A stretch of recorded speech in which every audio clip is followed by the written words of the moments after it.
So why do I think CarTrek is such a fail?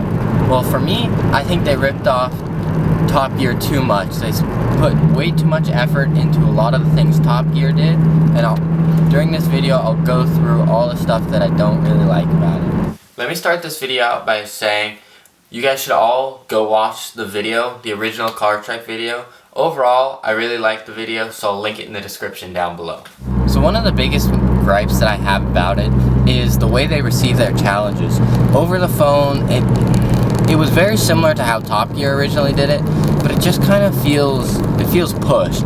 It didn't really feel natural for the guys to do it that way. So I do watch all three channels individually, Tavarishs, Hoovies Garage, and VINwiki. All three great channels. You need to go subscribe to them right now if you haven't already and you like car stuff.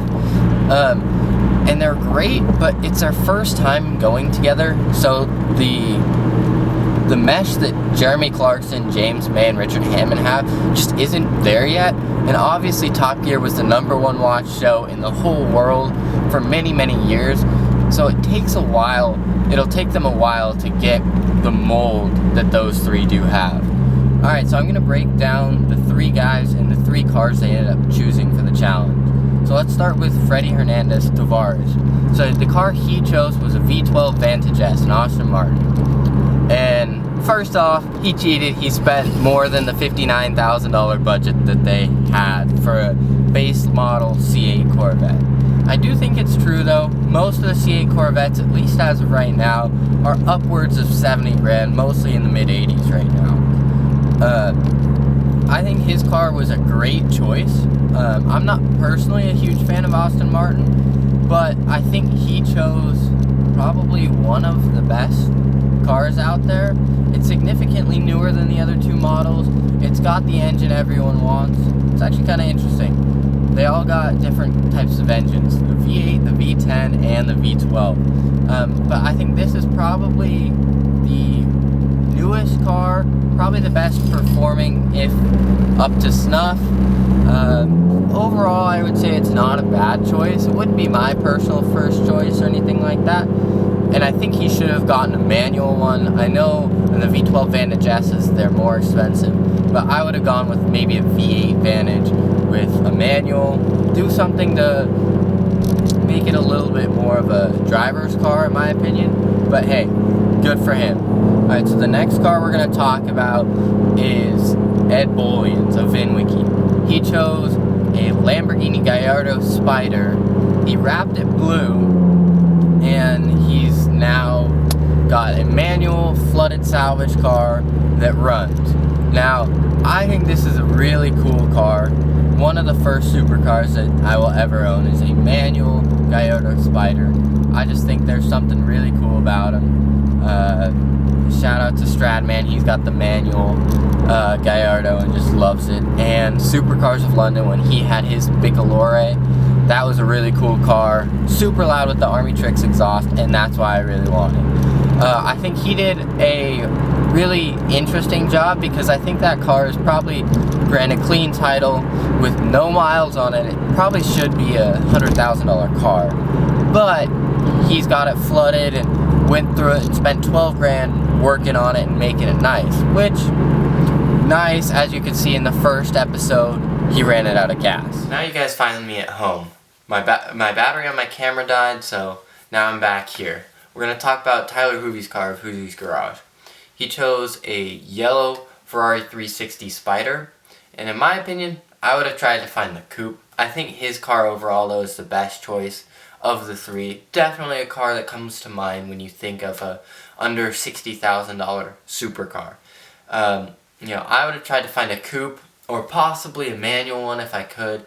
And the one thing that's kind of the downside on his car is the top is messed up, where that in the second episode was a pretty big deal that he had. Stuff I kind of don't like about it either is that he's got the black wheels and the black side skirts that really don't make it look good. Makes it look like a hoopty, as he would say. But in the second episode, he takes off the side skirt wrap, and it looks so much better without that. And it's kind of funny at the end there how Ed Bolian and Freddie Tavarishs talk about the lights on his car and get that working again. Kind of funny. Definitely, probably my choice of the 3 cars. So I really think the 3 guys chose the right cars for themselves. I think it's pretty cool that Tyler Hoovie got another Ferrari back on his channel after the Testarossa, which he traded in for the McLaren. And then the 355 that blew up when Vehicle Virgins was driving it. I think it's cool for him to have another Ferrari to kind of be featured on his channel now that he has the Murcielago and the Gallardo in his fleet. I think Ed Bullion had to choose a Lamborghini because he's known as the Lamborghini guy. And Tavarishs, who knows with that guy, he could buy anything. So I think the V12 Vantage S really suits him well. So I'm going to take you guys to my computer and show you what cars I would take if I was on this trip. Alright, so this would be my first choice, possibly right here. So it goes from the cheapest to the most expensive. Now I have 4 choices, and they're all different. This one's the first one. It is a 2006 Dodge Viper SRT10. Some people would say, oh, it's not a supercar, it's not a supercar, but I think this one really does it for me. It's really cool paint, the orange paint right here with the 8.4 liter V10. Just look at that. Look at that, it's a beauty right there. She screams. Manual transmission, anything you want in a supercar right there. 2-door, sports coupe, you know, with the gauges lining up like that. Looks super cool. Can't deny this one. Really awesome looking car. I think this one would do really well and actually be decently reliable. I think this one's cool because it is a coupe, and most of these Dodge Vipers are convertibles, and with it they're asking $50,000 for one with 29,000 miles. I think you can't go wrong with this one. Coming in under budget, the only thing would be maybe not a supercar. Alright, so my option 2 is a 2008 Audi R8. Now this is a V8 one, so not the V10, but it is a manual transmission one. And they're asking $59,900, so exactly right at budget. I think this one's a really cool spec. This would be probably the spec I would go with. A silver with the carbon blade and the pretty cool kind of orangey interior, I guess. Obviously the 6-speed car makes it a little bit more desirable. Also another one of those that's kind of debatable about the supercar, sports car. But for me, I think this would do it. Be a really nice car to bring. Probably more on the reliable side compared to the others. And, you know, with only 50,000 miles, I think you're pretty fair here as it's an Audi. Alright, so let's go on to option 3 of mine. We've got the 2016 Mercedes-Benz AMG GTS. Now, they're asking $63,900. So it is a little bit on the expensive side, but I think with a little bit of negotiation, you could totally get them down to your price point at $59,000. I think this one is one of those that is definitely more towards the supercar side of things, and you know, it's going to be a little bit newer than the other cars, more reliable, a nicer interior than a lot of them, as this one's a modern car, kind of similar to what Tavarishs is doing with his 2012 Vantage S. I think this one's pretty cool. Your pretty standard AMG GTS. Just looks super awesome.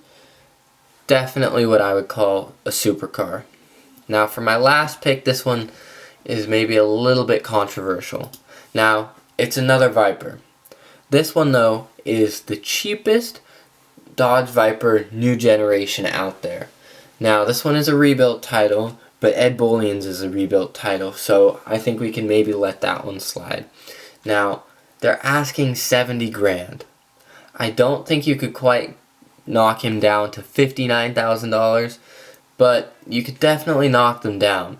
It's pretty cool because this is a Viper TA, the 2.0, so it's almost like the ACR in a really cool green or a blue color. Just a really mean looking car. Definitely this generation of Dodge Viper is what I would call, I would definitely call this one a supercar. The great thing about this one, they actually have pictures of the damage that was done to it, and it doesn't look too terribly bad. Obviously it would be something worth inspecting, but one of those that I could totally bring on the trip. I want you guys to let me know what you think of my choices in the comments below, and I want to hear what you guys would take with proof of cars for sale that you would take on this trip. So I know I'm just a kid who doesn't have the money to spend on any of those types of cars or anything like that. Like I say, this is just my opinion. I want you to leave yours in the comments below. Make sure to like and share the video so we can gain more traction. Give me some ideas to make new videos on. Like I said, I got a 2010 Chevy Camaro and a 2002 Subaru WRX, which I'm going to do a lot of content on coming up. So make sure to subscribe if you aren't already, and thank you so much for watching.